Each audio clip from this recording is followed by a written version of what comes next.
तेरे बाप का कराची नहीं। कराची किसी के बाप की जागीर नहीं है। कराची किसी के बाप का नहीं है। कराची एक ऐसा शहर जो पाकिस्तान के दिल की धड़कन है।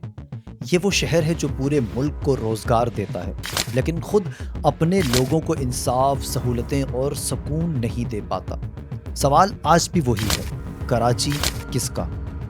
क्या ये शहर सियासी जमातों की जागीर है या सिर्फ और सिर्फ उन करोड़ों अवाम का है जो दिन रात इस शहर को जिंदा रखते हैं? आए तमाम पहलुओं पर बात करते हैं और ये जानने की कोशिश करते हैं कि आखिर कराची किसका है।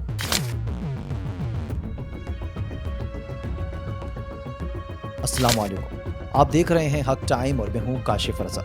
नाज़रीन, हम आज बात कर रहे हैं कि कराची किसका है, क्योंकि हमने अक्सर ये आवाज़ें सुनी हैं, जैसा कि पाकिस्तान पीपल्स पार्टी के सईद गनी ने कहा था कि कराची किसी के बाप की जागीर नहीं, और एक और जुमला जो बहुत मशहूर माना जाता है कि कराची किसी के बाप का नहीं। तेरे बाप का कराची नहीं। कराची किसी के बाप की जागीर नहीं है। कराची किसी के बाप का नहीं है। आफाक अहमद, मुत्तहिदा कौमी मूवमेंट और तहरीक लबैक पाकिस्तान समेत मुख्तलिफ जमातों के रहनुमाओं की तरफ से ये जुमला सुनने को मिलता है। तो चलें सबसे पहले तहरीक लबैक पाकिस्तान के हाफिज साद हुसैन रिजवी साहब के 7 सितंबर वाले बयान पर बात कर लेते हैं। अमीर तहरीक लबैक पाकिस्तान ने कहा कि कराची किसी के बाप का शहर नहीं, यहाँ किसी को मामा बनने की ज़रूरत नहीं। कराची किसी के बाप का नहीं है और यहाँ पर किसी को मामा बनने की ज़रूरत नहीं है। उन्होंने कहा कि हमें लोग कहते हैं कि आपको आने नहीं देंगे, हम कहते हैं कि हम सीटों के लिए नहीं आए, हम निज़ाम को बदलने के लिए आए हैं। साद हुसैन रिजवी ने मज़ीद कहा कि हमारे साथ दुश्मनी इसलिए है कि हम डॉक्टर आफिया सिद्दीकी की बात करते हैं, हम बलोच, पठान, सिंधी, मुहाजिर, पंजाबी समेत तमाम ज़बानें बोलने वालों के हकूक़ की बात करते हैं। हम कभी मायूस नहीं होते जो एक सीट है वो भी लेकर चले जाएं। उन्होंने मज़ीद कहा कि हम एक निज़ाम के लिए आए हैं, हम हर बातिल से टकराने के लिए आए हैं। नाज़रीन, आप अमीर तहरीक लबैक पाकिस्तान साद हुसैन रिजवी के इस बयान पर क्या कहना चाहते हैं? कमेंट्स करके अपनी राय ज़रूर दें। अब बात कर लेते हैं सियासी जमातों की कराची सफ़र के हवाले से, और हर सियासी जमात पर मुख्तसर से तमाम पहलुओं पर बात करेंगे। सबसे पहले पाकिस्तान पीपल्स पार्टी का जिक्र कर लेते हैं, क्योंकि ये सिंध की हुक्मरान जमात है। पाकिस्तान पीपल्स पार्टी सिंध पर दिहाइयों से हुकूमत कर रही है। उनका दावा रहा कि कराची की तरक्की के लिए अरबों रुपए खर्च किए जाते रहे, और अगर ज़मीनी हक़ाइक़ पर बात करते हैं तो कचरा, पानी की किल्लत, ट्रांसपोर्ट का बहरान आज भी जूं का तू मौजूद है। कराची की आवाम तनकीद करती है कि पीपल्स पार्टी का फोकस दही सिंध पर ज़्यादा है, जबकि कराची को अक्सर नज़रअंदाज किया जाता है। नाज़रीन, क्या आप समझते हैं कि पीपल्स पार्टी ने कराची को नज़रअंदाज किया है?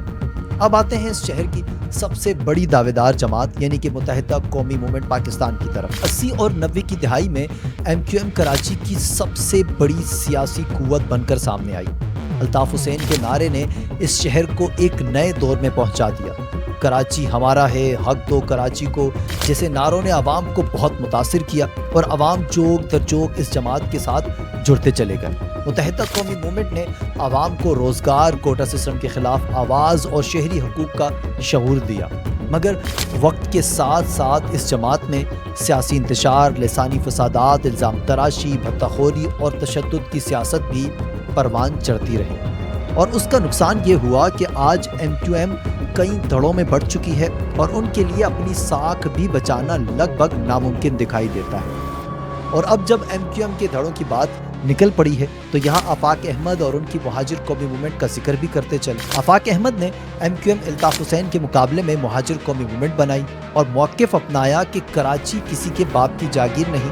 उनकी सियासत भी मुहाजिर शनाख्त की गिर्द घूमती रही, मगर महदूद असर व रसूख और MQM की अजारादारी के बायस ये जमात मरकज़ी कुव्वत ना बन सकी। नाज़रीन, आप मुत्तहिदा कौमी मूवमेंट की जो सियासत है और उनके मुस्तकबिल के हवाले से क्या राय रखते हैं? क्या दोबारा इस जमात को कराची की हुक्मरानी मिल सकती है, और अगर मिलेगी तो इनको किस तरीके से सियासत करनी चाहिए? कमेंट्स करके आप अपनी राय ज़रूर दे सकते हैं। अब बारी आती है पाकिस्तान तहरीक इंसाफ की। जी हाँ, इमरान खान की जमात, जो 2018 के आम इंतखाबात में कराची ने तहरीक इंसाफ को भरपूर वोट दिया।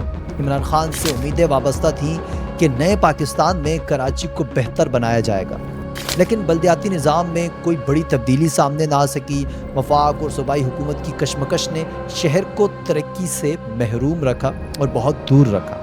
नतीजा ये निकला कि इस शहर की आवाम पाकिस्तान तहरीक इंसाफ से भी मायूस हो गई। नाज़रीन, क्या आपको लगता है कि खान साहब 2018 के इलेक्शन में कराची की सबसे बड़ी जमात बनने के बाद इस शहर को बहुत बेहतर बना सकते थे?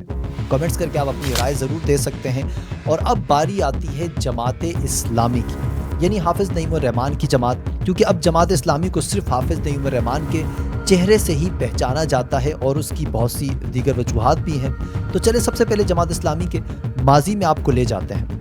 नाज़रीन, कराची के वो लोग जिन्होंने नेमतुल्लाह खान साहब को के दौरे मेयर देखा था वो आज भी याद करते हैं, क्योंकि बहुत से लोगों का ये मानना है कि कराची की तरक्की का आगाज़ उनके दौर से शुरू हुआ था, जो मुस्तफ़ा कमाल के दौर पर इख्तिताम पजीर हुआ।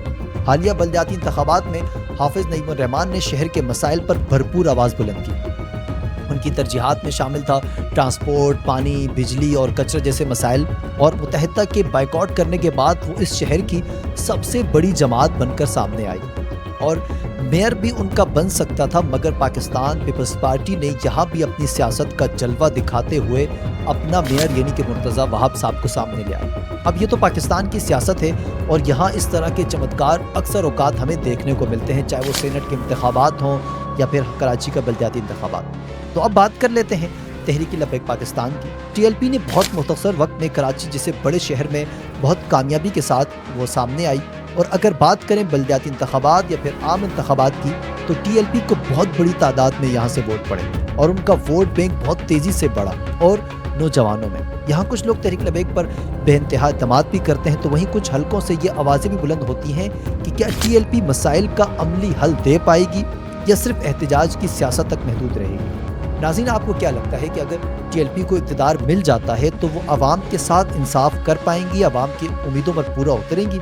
कमेंट्स करके आप अपनी राय ज़रूर दे सकते हैं। नाज़रीन, अब यहाँ कराची के मसाइल पर बात कर लेते हैं। सालाना हज़ारों टन कचरा, मगर शहर गंदगी में डूबा हुआ है। K4 मंसूबा ताहाल मुकम्मल नहीं और टैंकर माफिया का राज अपनी जगह बरकरार है।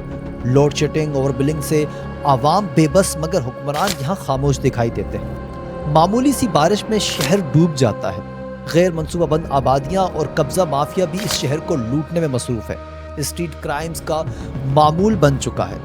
4 करोड़ के करीब आबादी वाला शहर, मगर वसाइल ना होने के बराबर है। और अगर बात करें आवाम की, तो उनका कहना है कि हमें नारे नहीं, अमली काम चाहिए। हमें जलसे नहीं, रोजगार चाहिए। हमें वादे नहीं, पब्लिक ट्रांसपोर्ट चाहिए। हमें लिसानी झगड़े नहीं, पुरअमन और महफूज ज़िंदगी चाहिए इस शहर कायद में जीने के लिए। और ये सब कुछ तभी मुमकिन है जब मेयर को मुकम्मल इंतज़ामी और माली इख्तियारात दिए जाएँ। वफाक और सूबे के साथ सियासी खींचातानी ख़त्म होनी चाहिए। आबादी, ट्रांसपोर्ट और इंफ्रास्ट्रक्चर के लिए जामे मनसूबाबंदी होनी चाहिए। पुलिस को गैर सियासी होना चाहिए। K4 और ग्रीन लाइन जैसे मंसूबों को जल्द से जल्द मुकम्मल होना चाहिए। मगर शहर कायद की ये ख्वाहिश ऐसी है कि हर ख्वाहिश पर दम निकले। और दूसरी जानिब कराची के शहरी ये सवाल करते हुए भी हमें नज़र आते हैं कि ये शहर किसका है। पाकिस्तान पीपल्स पार्टी का, जो दहाइयों से सिंध पर काबिज है। MQM पाकिस्तान का, जिसने कभी काम किया और कभी मुहाजिर सियासत के नाम पर अजारादारी कायम की। पाकिस्तान तहरीक इंसाफ का, जो वादों से पीछे रह गई। आफाक अहमद का, या जमात इस्लामी का, या फिर तहरीक लब्बैक का, जो नए अंदाज में आगे बढ़ते हुए नजर आ रही है। लेकिन हकीकत यह है कि कराची किसी एक जमात का नहीं है। कराची सिर्फ और सिर्फ आवाम का है। वो आवाम जो दिन रात मेहनत करते हैं, टैक्स देते हैं और पूरे पाकिस्तान को चलाते हैं। असल में कराची का वारिस किसको बनना चाहिए? नाज़रीन, आपको क्या लगता है कि असल में कराची है किसका? कमेंट्स करके आप अपनी राय ज़रूर दें और हमारे चैनल को भी सब्सक्राइब कीजिए, क्योंकि ये है हक टाइम। सच अभी बाकी है।